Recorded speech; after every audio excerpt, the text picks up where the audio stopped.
One of the Oyster Boys' favorite positions to break down. How about the linebackers, man? In a guy that doesn't need a lot of introduction, let's talk about Sammy Brown, the number 2 linebacker in the country. We have talked a lot about the Clemson Tigers today, Dabo Swinney. He likes to play these freshmen early. Drew, when you think about the epitome of a guy who can play early, how about a guy like Sammy Brown, man? You think about a guy, wrestling background, track and field background as well, the number 1 player on your freaks list. What is Clemson getting with this guy? Someone that fits the culture there all in. Is that the saying at Clemson? I mean, he was the heart and soul of his team the past 3-4 years there at Jefferson High School. You know, in the state playoffs, he goes down with an ankle injury. What happens? His team folds and they exit early. I think whether it's special teams, I mean, Sammy Brown could be a Power 5 running back. The tape's that good there. Clemson is going to need this guy. He looks like Boz with the flow.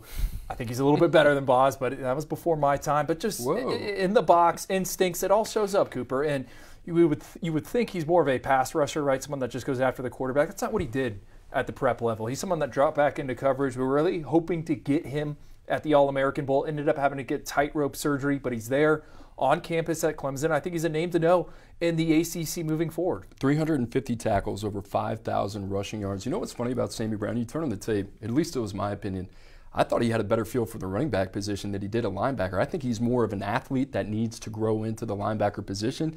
I'm not saying that he was ever going to be a running back on Saturdays or even Sundays. I'm saying he could be. I'm saying he could be as well, but I also wouldn't be surprised if we see him in some short line situational packages on offense for Garrett Riley. He's too good of an athlete. All right, so that's one player there. The next guy on the list, about Notre Dame, man. And it was a guy we needed more information, more context throughout the process. Keep talking about San Antonio and the All-American Bowl. Well, we keep bringing that up because it's one of the only settings in the country. This time of year, you get to see good on good. How about Kingston Viliamu-asa? I mean, you talk about a guy from St. John Bosco, Notre Dame, Marcus Freeman. They go all the way out west. They beat USC for this guy. USC needs defense. Notre Dame makes him a priority. Drew, I think he's the most instinctive linebacker in this 2024 class. And you talk about a guy that can make an immediate impact. This is the guy that I have circled. I think he's the most violent of the linebackers here in the 2024 cycle. Someone, you know, we moved up in the rankings, like you said. I saw him at this game here down in South Florida. I mean, sideline to sideline, just drilling people. And you think about Notre Dame and Marcus Freeman, how do they take the next step? Well, the College Football Playoff expanding to 12 teams. You pair him with Bryce Young, who finishes a 5-star for us. That defense is getting better and better. They're getting true difference makers in the middle. It's hard not to think with Kingston viliamu-asa, multi-year starter, impact player in the middle. I love everything about him. He was great, like you said. I think with that linebacker, you have to be able to read and react, find your keys, and get to the football. He does that at a high level. What's interesting about Notre Dame and Marcus Freeman, we've always said, right, like they are going to have to find a way to acquire top-end talent. And they took a lot of criticism from the 2 people on this desk. Maybe I exclude you from that.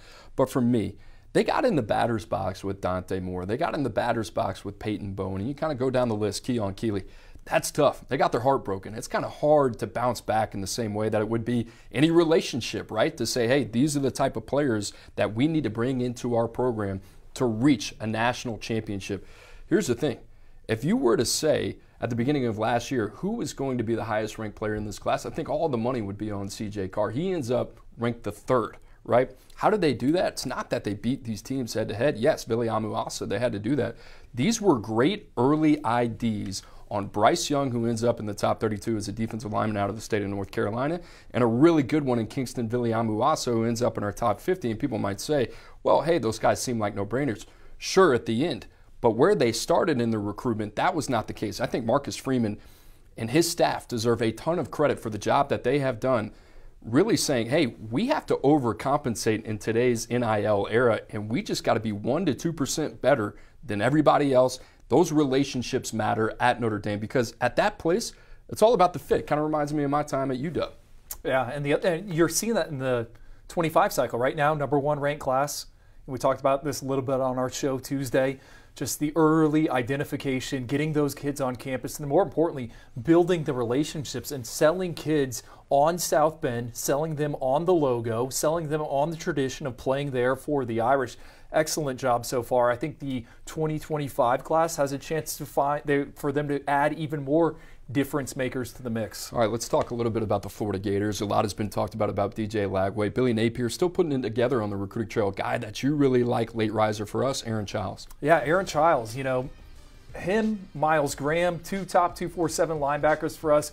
We were split throughout the senior seasons. Which one do we want to have ranked higher? Aaron Childs, to me, always thought he was a more forward-facing linebacker. Then we see him at the Under Armour All-America game. He impressed me in coverage, running with different tight ends and slot receivers. This is a kid that's 222 pounds back in May. He had a 36-inch vertical jump and a 10-foot, 2-inch broad jump. Cooper, those are like NFL Combine testing markers for a front seven defender. I think Aaron Childs, with what Florida lost in the transfer portal, Scooby Williams on his way out, just as much as they need a talent infusion on the offensive side of the ball, defense is really where they need to get better. I think Aaron Childs is a guy that is going to play, and he could play as early as week 1 when Miami comes to town. Yeah, Miles Graham, another linebacker, expected to play early out of the state of Georgia. Drew, speaking of Georgia, you can't talk linebackers without talking about the University of Georgia and Kirby Smart. Clint Schumann deserves a lot of credit as well. You think about the guys they brought in last year, about C.J. Allen, you think about Raylan Wilson,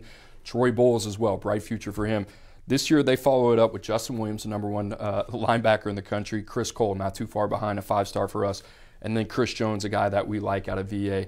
How do these guys keep doing this? And don't they feel like they have a different identity when it comes to really kind of picking out second-level players? Because Georgia doesn't take developmental guys. You come in, you play. If you don't, you're going in the transfer portal. You're going to go be someone else's treasure, right? I think it's the ID, and then they're not afraid to go head-to-head. I mean, Justin Williams is a kid they pulled out of Texas. It's not like Texas didn't have a good season. It's not like Texas A&M hasn't got in-state blue-chip talent to stay and play for the Aggies. I think it's the ability to go find the talent wherever it is and be like, hey, you're going to be a linebacker at Georgia, and you're going to come here, and then you're going to go on to get selected. Past 3 NFL drafts, Cooper.